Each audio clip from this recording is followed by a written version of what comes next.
학생 여러분들 안녕하세요. 한국사 담당 김준영 선생님입니다. 여러분들이 선생님과 함께 공부한 지 어느덧 1년이라는 시간이 거의 다가온 것 같은데요. 여러분들이 이제 이번 마지막 시험을 앞두고 공부를 마무리하는 단계로 있을 거라 생각합니다. 그래서 여러분들한테 이번 수행평가 결과도 여러분들의 공부에 도움이 되시고자 해설 강의를 준비하였습니다. 네, 현재 선생님이 촬영하는 이 교실에는요 1학년 4반 학생들이 함께하고 있는데요. 함께 인사해 보도록 하겠습니다. 1학년 4반 여러분들 안녕하세요. 안녕하세요. 네, 좋습니다. 네, 그럼 지금부터 시작하도록 하겠습니다.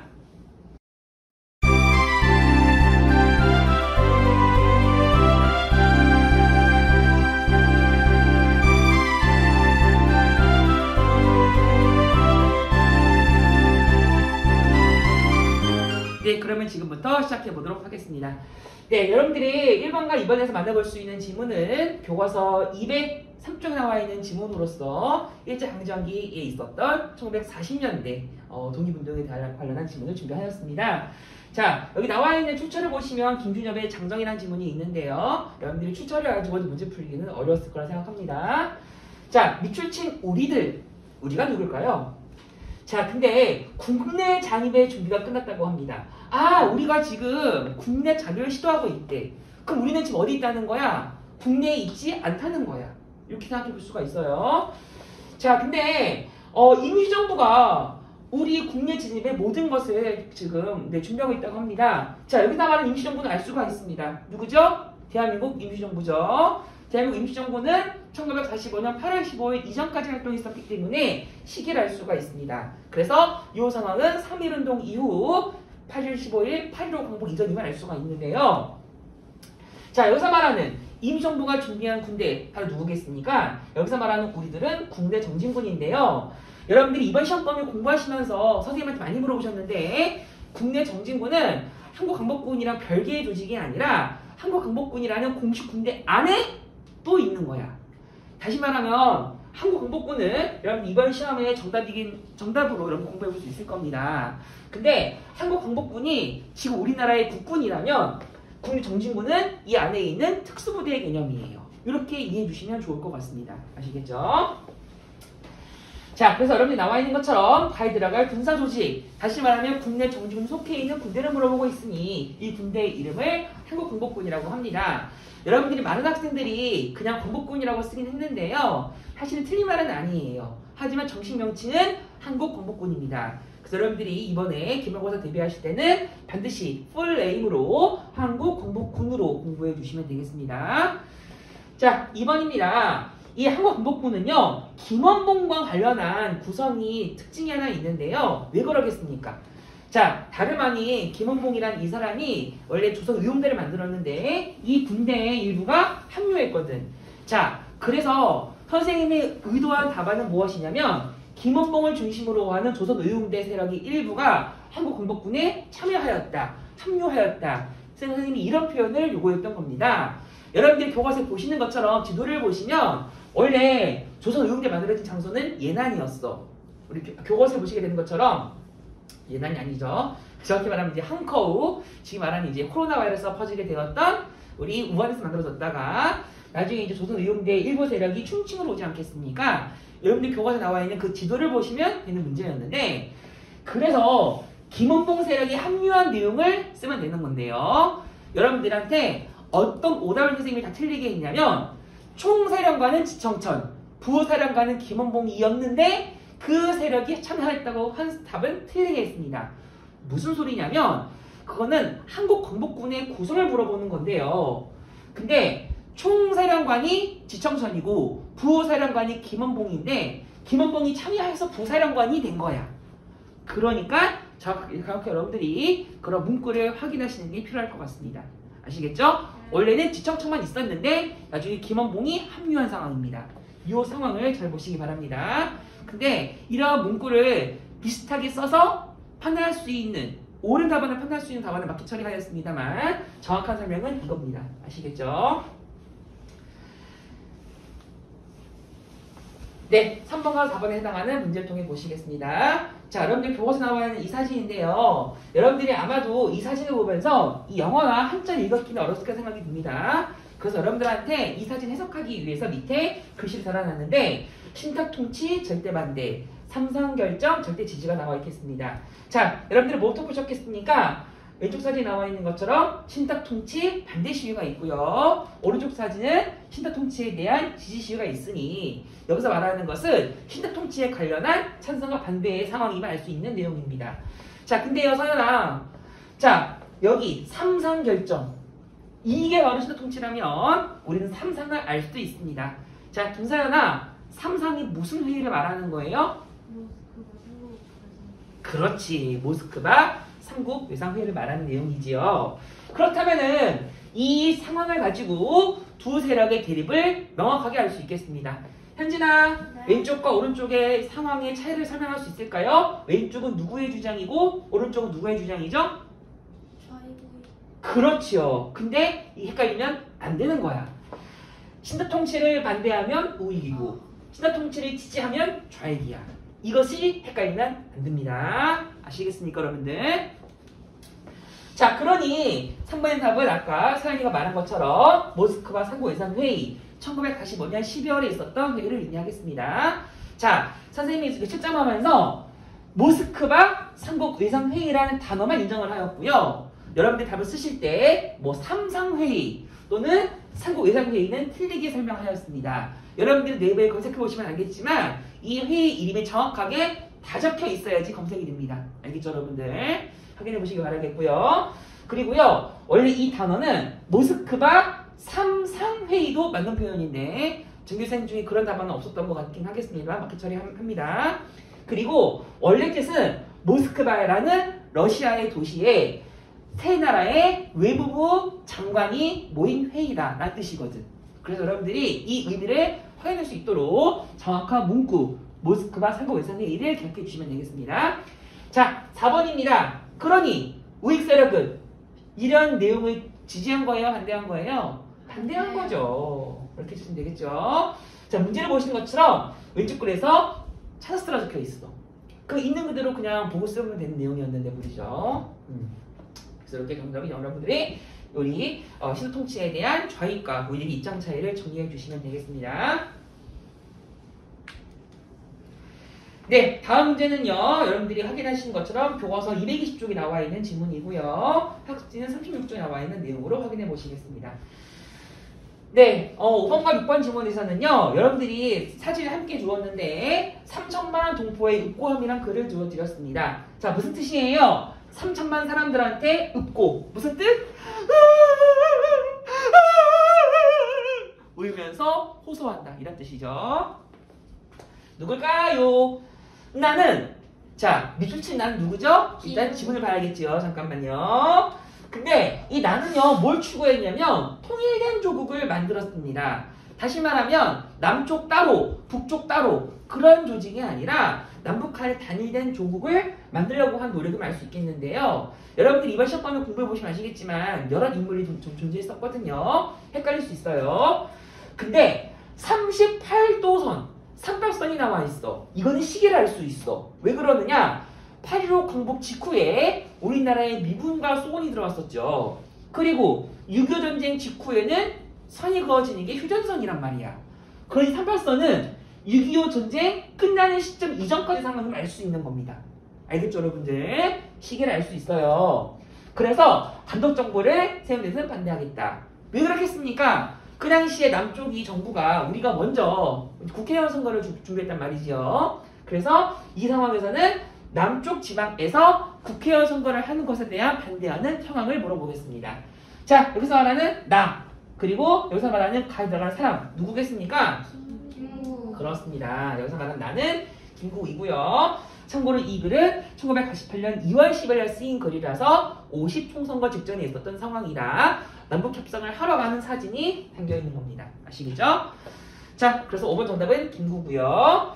자, 그러니 이렇게 김구가 말하게 된 배경은 무엇이냐면 두 가지가 가능합니다. 그래서 50총선거, 우리나라의 첫 번째 국회의원 선거를 반대하는 것, 또는 이 선거를 반대하기 위해서 지금 김구랑 김규식이 평양에 가서 김도봉과 김일성을 만나러 가는 거거든. 소위 말하는 사김회의라 부르는 남북협상을 반대하는 장면도 맞게 처리할 수가 있습니다. 그래서 여러분들한테 이번 수행평가 채점할 때 50총선거 또는 남북협상을 하러 간다라고 하는 표현도 모두 맞게 처리하였습니다. 정답이 두 가지입니다. 그래서 아시겠죠? 네. 네, 다음 질문은 일곱 번째 문제가 되겠는데요. 교과서 242쪽 나와 있는 선생님의 본문을 출제를 하였습니다. 자, 어떤 질문인지 살펴보시겠습니다. 자, 전후복구 상황이라고 합니다. 자, 전후복구 무슨 뜻이냐? 전쟁 이후임을 알 수 있습니다. 그렇다면 영미야, 여기서 말하는 전쟁, 무슨 전쟁이겠습니까? 1953년에 끝난 전쟁이래요. 하지만 아직 엄밀한 말로 끝난 건 아니죠. 무슨 전쟁? 6.25 전쟁이죠. 그래서 6.25 전쟁 이후에는 이제 우리나라가 전후복구 사업을 해야 되는 건데, 자, 이거 보시겠습니다. 누가 도와준답니까? 미국이 도와준대요. 왜? 미국이 너무너무 착한 나라? 뭐 그럴 수 있겠습니다만, 공산주의 확산을 막으려 하는 거. 이 당시엔 알다시피 냉전체제가 심화된 상황 아니겠습니까? 그래서 우리나라 보고 공산주의에 가담하지 말라고 이러한 방어의 목적임을 아시면 되겠습니다. 근데 세 가지가 왔답니다. 밀, 면화, 설탕. 자, 현진아, 밀가루 무슨 색깔이에요? 그 베이지색? 정확히 말하면 하얀색. 자, 면화, 목화솜 무슨 색깔이에요? 하얀색. 설탕 무슨 색깔이에요? 하얀색입니다. 어이구, 이 세 물질이 모두 세 가지가 하얗네. 이거 뭐라 부르냐고 라고 물어보는 답 아니겠습니까? 그래서 이 시기의 상황은 1950년대 우리나라가 미국으로부터 원조받은 원조 경제 상황을 물어보는 질문으로 해석이 됩니다. 자, 김서연아, 정답 뭐예요? 그렇지. 단어를 보세요. 산백산업 다 틀리게 했습니다. 세 가지가 하얗다 라는 뜻을 갖고 있는 단어야. 알겠지? 300입니다. 주의하시기 바랍니다.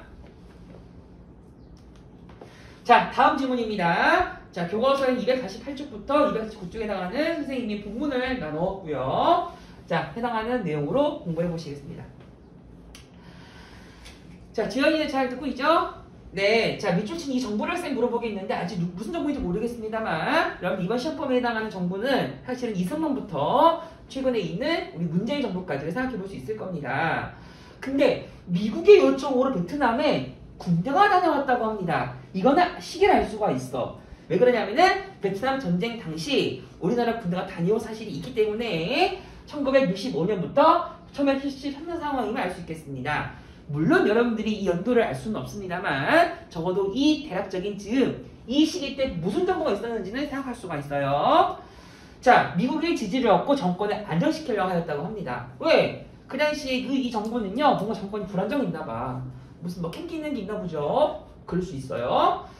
자, 그래서 경제 개발에 필요한 기술과 차관을 보급받았고요. 또 수많은 사람들이 베트남 파병으로 인해서 외화를 벌어들여서 이것이 경제 성장의 발판이 되었다고 공부할 수 있겠습니다. 근데 이 군인들이 고엽자 같은 피해로 많은 어려움이 있었다고 하는 이 상황을 물어보겠으니 여기서 말하는 이 상황을 무엇을 말하는 건지를 확인해 봐야 될 것 같아요.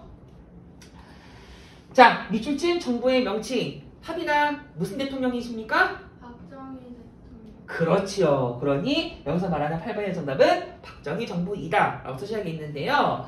선생님이 여러분들한테 분명히 정부의 명칭을 쓰라고 해서 박정희까지만 해도 사실은 생각이 불안정한 상황이었었는데 사실 물어보는 정답이 정확한 의미는 박정희를 물어보시는 거기 때문에 여러분들한테 박정희만 써도 맞게 처리하였습니다. 아시겠죠? 또는 이 답안 중에 박정희 군사정부라는 단어를 쓴 학생들도 있는데요.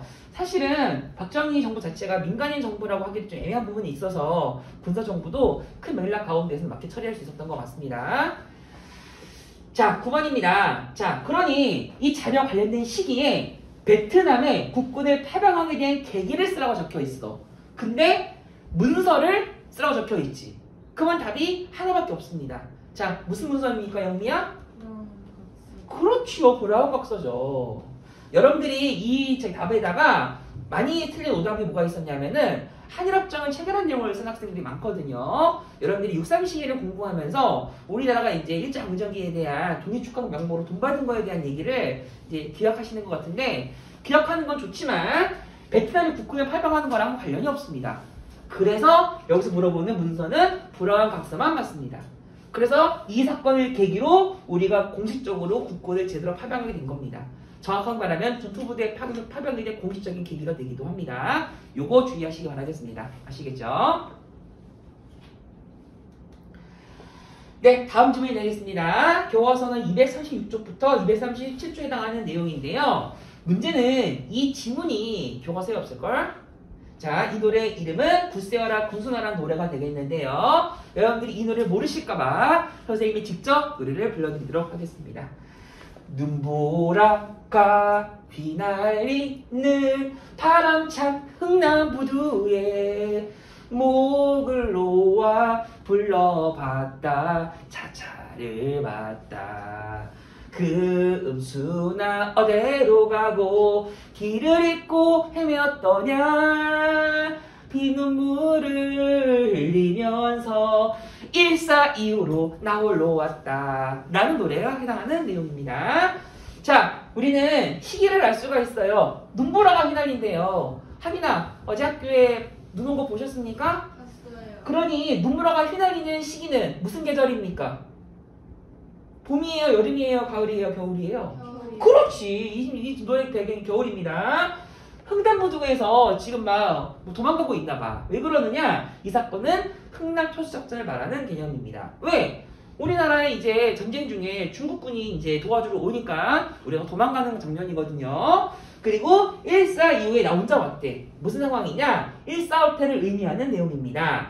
그 당시에 오빠가 금순이와 함께 살았는데 오빠가 이제 1사후퇴 이후에 이제 헤어진 상황을 알 수 있는 질문인 것 같습니다. 그러니 여기서 말한 이 과정은 6.25 전쟁 당시에 이산가족이 생기는 과정에 대한 슬픔을 담고 있는 노래로 해석이 가능합니다.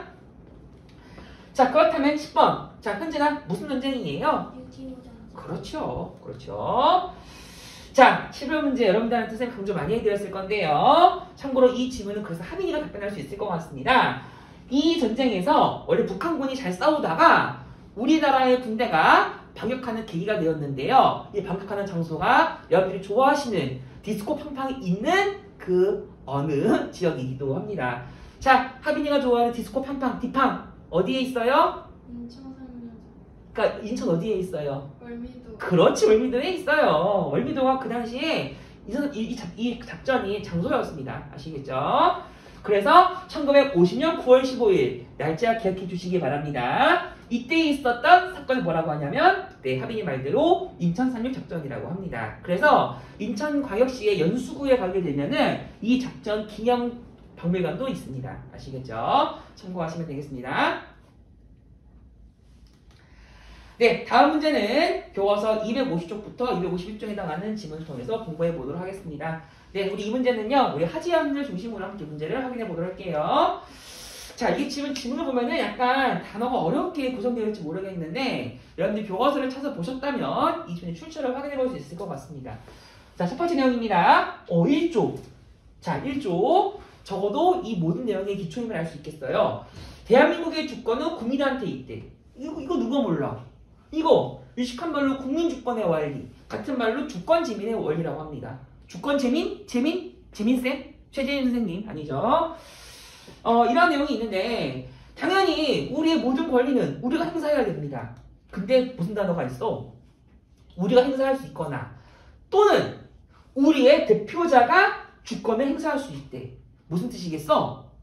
우리의 주권은 우리가 행사할 수도 있고 우리가 행사하지 않을 수도 있다고 하는 문구가 반추가된 겁니다. 누가 이런 말을 넣었습니까? 자, 그 다음 좀 보세요. 자, 모든 국민들은 당연히 언론, 출판, 집회, 결사 자유가 당연히 있지요. 우리 당연히 누구나 있습니다. 근데 무엇이 있어요? 법률에 의하지 아니하거든. 그럼 얘들아, 이거는 완벽하게 언론, 출판, 집회, 결사 자유가 보장받고 있는 거예요? 제한받고 있는 거예요? 제한받고 있는 거지. 아니, 누가 이런 말을 넣었어요? 자, 그 다음 내용 보시겠습니다. 만약에 국가에 중요한 일이 터졌을 경우에는 어떻게 하느냐? 대통령의 직권으로, 대통령의 권한으로 긴급조치를 할 수 있다고 합니다. 자, 여기서 말하는 긴급조치가 여러분들 설명해 드렸던 긴급조치의 권리에 대한 설명이고요. 이 권리는 대통령의 초헌법적인 권한, 대통령의 권한 강화를 상징하는 내용으로 풀이할 수 있겠습니다. 자, 하지연아, 여기서 말하는 대통령은 누구죠? 박정희 대통령. 그렇죠. 자, 그러니 12번 정답을 확인해 보겠는데 이 내용을 담고 있는 헌법을 물어본다면 뭐라고 답변해야겠습니까? 유신헌법. 그렇습니다. 공식 명칭은 유신헌법인데요. 여러분들한테 이번에 공부하시기 편하도록 선생님이 카운팅을 매겨본 결과 이 헌법은 7번째 개헌이라서 7차 개헌으로 알려드렸습니다.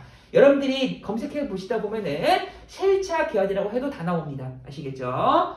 근데 자, 여러분들이 보시게 되면은 많은 학생들의 답으로 제4공화국 헌법이라고 적은 답도 있는데 맞게 처리하였습니다. 아니, 선생님 여러분들한테 이 단어를 설명한 적이 없는데 뭘 다 이렇게 쓰셨어요? 네, 설명해 드릴게요.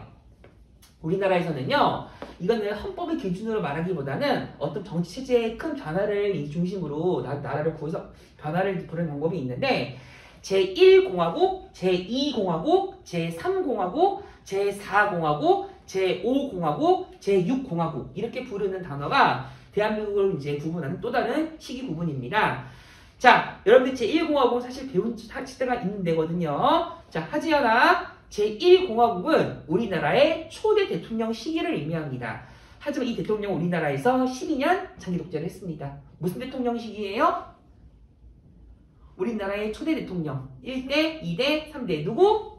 이승만. 그렇지, 이승만 대통령 시기를 우리 1공화국이라고 부르고요. 이 공화국은 4.19 혁명 직후에 윤보선이 대통령이었습니다만 대통령의 권한이 있는 것이 아니라 장면 국무총리가 권한이 많아서 그때 상황을 말하는 장면 내각을 의미합니다. 자, 그렇다면 제3공화국은 언제 상황을 말하는 것이냐? 제3공화국은 박정희 전 대통령이 공식적으로 대통령을 하게 된 시기를 말하는 거라서 5대, 6대, 7대 대통령 시기를 3공화국이라고 부르고요. 여기서 말하는 4공화국이 유신헌법 이후에 있었던 우리나라의 8대, 9대 대통령 시기를 의미합니다. 자, 그렇다면 제5공화국 언제인지 아십니까? 요즘에 우리나라에 개봉된 영화에 등장하는 그 주인공이 대통령이 된 시기를 의미합니다. 누구예요, 하빈아? 영화 요즘 봤어요? 영화요? 네, 서울의 봄 봤습니까? 아직 안 봤어요. 한진아 봤나요? 아이고 왜 본 사람이 없네. 자, 이 서울의 봄으로 등장하는 요 상황 대통령 누구죠? 김영삼. 전두환이죠, 전두환. 그래서 제5공화국의 시기는 전두환 정부를 의미합니다. 제6공화국은요. 그게 현진이가 말한 것처럼 김영삼, 노태우, 노무현, 윤석열 정부 다 들어갑니다. 알겠죠? 그래서 이런 식으로 단어를 정리해 볼 수 있을 거라서 제4공화국 헌법도 사실은 맞는 표현이 됩니다. 아시겠죠? 자, 그런데 이 유신헌법이 얼마나 문제가 많았겠습니까? 그래서 각지의 수많은 민주화 운동이 전개되었었는데요. 자, 선생님이 물어보는 단어를 잘 보세요. 1979년에 있었던 사건 하나만 쓰래. 그리고 민주화 운동을 쓰래. 그러면 자, 하빈아, 뭘 써야겠습니까? 부마 민주항쟁.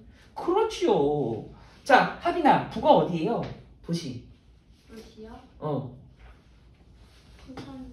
부. 자, 뒤에 마운틴이 붙어요, 마운틴. 부산. 부산, 마는. 마산. 그렇지. 부산 마산 민주화 운동이죠. 그렇죠, 여러분들. 정확한 날짜는 1979년 10월 중순에 있었던 상황입니다. 그러니 이 답에다가 YH 무역 사건 안 되고요. 3.1 민주구국선언 안 되고요. 그리고 11.6 사태도 안 됩니다. 모두가 다 79년이긴 하지만 민주화 운동이 아니거나 또는 민주화 운동 이전 79년이 아닙니다. 그래서 답이 하나밖에 없습니다. 아시겠죠? 요거 주의해서 공부해 주시면 되겠습니다. 자, 우리 이제 마지막 지문 함께 공부해 보시겠는데요. 교과서 202쪽과 208쪽에 해당하는 지문을 여러분들이 보시면서 문제를 풀 수 있는 내용이었습니다. 네, 각 지문은요. 자, 지문을 봐봐. 대한민국 건국 강령이라고 선생님이 알려줬어. 그럼 당연히 이 말을 쓰면 안 되죠. 왜 14번에 여러분들이 이런 말을 되게 많이 썼습니까? 자, 지문에 출처가 나와 있습니다. 자, 근데 이 대한민국 건국 강령에는요. 보통 선거에 대한 규정이 나와 있고요. 6주를 보시게 되면은 경제체제는 국민 각계의 균등 생활을 형성하고 있습니다. 아, 이거! 자, 보통 선거라고 하는 분야는 정치 분야 아닙니까? 자, 여기 따라서 나오는 결론이죠. 정치에서의 균등, 경제에서의 균등, 우리 교과서에 나와 있는 지문은 아니지만 교육에서의 균등, 이 세 가지를 균등을 주장하는 내용을 담고 있는 내용이 대한민국 건국강령입니다. 이걸 물어보는 내용 아닐까요? 그러니 이 지문은 누가 발표한 거죠? 이 출처를 잘 보셔야 됩니다. 대한민국 건국강령이야. 무슨 뜻이냐? 앞으로 우리 대한민국이 건국되면 이렇게 헌법을 만들 거야 라고 하는 내용이니 이 내용은 지금 대한민국이 만들어진 거야 안 만들어진 거야? 아직 안 만들어진 거라고. 그러니 이 지문은 대한민국 임시정부임을 알 수 있는 겁니다. 아시겠죠? 교과서에 정확히 연도가 나와 있는데 1941년에 춘칭에서 발표된 내용입니다. 자, 나아 지문 보시겠습니다. 이 강령은 조선 건국동맹입니다. 자, 근데요, 이 지문 보시게 되면은 대일연합전선을 그 당시 형성하고 있다고 합니다. 자, 여기서 말하는 대일, 우리 학교 근처에 있는 대일고등학교인가요? 아니고요. 여기서 말하는 국가, 보르마, 무슨 나라예요? 일본이죠. 일본이랑 대항해서 싸우는데 연합군에 함께하겠다라고 하는 내용입니다. 알겠죠? 그런 이 상황은 지금 일제강점기임을 알 수가 있어요. 자, 봐봐. 우리나라의 완벽한 독립. 알겠죠? 그리고 결국 우리는 원하는 것을 민주주의적 정부라는 것을 알 수 있겠으니 여기서 말하는 조선 건국동맹도 8월 15일 광복 이전에 있었던 상황임을 알 수가 있습니다. 아시겠죠? 아직 우리가 독립된 것이 아니기 때문에. 자, 13번 정답을 확인해 보도록 하겠습니다. 자, 현진아, 조소왕이 발표한 내용인데요. 가래 발표와 조치과 관련한 내용을 쓰래요. 그럼 뭘 써야겠어? 그렇지, 삼등주의죠. 정치에서의 균등, 경제에서의 균등, 교육에서의 균등 내용이 반영된 것입니다. 이거를 조소왕 선생이 쓴 거야. 알겠지요? 이 말만 정답이 되는데 물론 여러분들이 이 말을 풀어쓴 경우에도 정답 처리는 하였습니다. 자, 선생님이 여러분들한테 이 정답도 옳게 처리하였는데요. 민주공화정 수립을 추구하였다는 표현도 사실은 교과서 지문에 있거든. 그래서 맞는 설명이라고 선생님이 정답 처리는 하였습니다만 이 문제에서 추구하는 삼균주의 내용은 조소왕이 말한 부분이기 때문에 삼균주의가 정확히 정답이 됩니다. 아시겠죠? 만약에 조소왕이라는 단어가 없었다면 민주공화정 수립이 제일 정확한 정답이 될 거예요. 그리고 선생님이 여러분들한테 조소왕을 민주주의가 강조한 이유는 삼균주의를 쓰라고 의도한 문제였습니다. 아시겠죠? 자, 마지막 문제입니다. 나를 기반으로 한 이후 조선 건국동맹 조직이 8.15 광복 이후 1945년 8월 15일 이후에 한반도에 활동한 조직 하나를 쓰라고 말씀드렸습니다. 근데 봐봐. 나 지문에 명시된 기구를 쓰지 말라고 적어놨지요. 그렇다면은 자, 지연아, 무엇을 말해야겠습니까? 건주. 그렇죠. 자, 수정아, 건주는 무슨 단어의 줄임말이에요? 건주. 영미야, 무슨 단어의 줄임말이에요? 조선 건국준비위원회. 그렇지. 조선 건국준비위원회의 줄임말이죠. 또는 건준이 만들어질 이 당시에는 나중에 우리나라의 새로운 나라 수립을 선포하였으니 그 나라 이름 뭐라고 합니까, 하빈아? 아, 이름이요? 네. 그 나라 이름을 조선 건국. 인민공화국이라고 합니다. 그래서 둘 중에 하나를 쓰면 맞게 처리하였는데요. 주의할 게 있어. 잘 들어봐. 조선 인민공화국을 인민공화국으로 줄여 부르면 안 돼요. 그리고 조선 민주주의 인민공화국이라고 부르면 이건 지금 북한이 돼버려. 그래서 조선 인민공화국 7글자를 정확하게 공부하셔야겠습니다. 자, 이거 아세요? 자, 이거 만약에 조선을 바꾸고 만약에 중국을 바꿔봐. 중화인민공화국. 이게 무슨 나라야? 이게 지금 중국이에요. 그래서 이 풀네임을 정확하게 기억을 해주시면 되겠습니다. 아시겠죠? 네, 이렇게 해서 우리가 15번까지 정답을 확인해 보았습니다. 네, 지금까지 여러분들과 함께 이번 수행평가 내용에 대해서 한번 검토해 볼 수 있는 문제풀이 해설 강의를 진행하였습니다. 자, 여러분들이 이제 추운 날씨에도 불구하고 학교 그리고 집에서 공부하느라 정말 고생 많으신데요. 다가올 기말고사에서도 여러분들이 최선의 노력을 다하셔서 좋은 성과가 있기를 진효쌤이 간절히 기도하겠습니다. 지효쌤과 함께하는 한국사 공부, 여러분들과 함께하는 한국사 공부는 다음 시간에도 계속됩니다. 수업 시간에 만날게요. 안녕.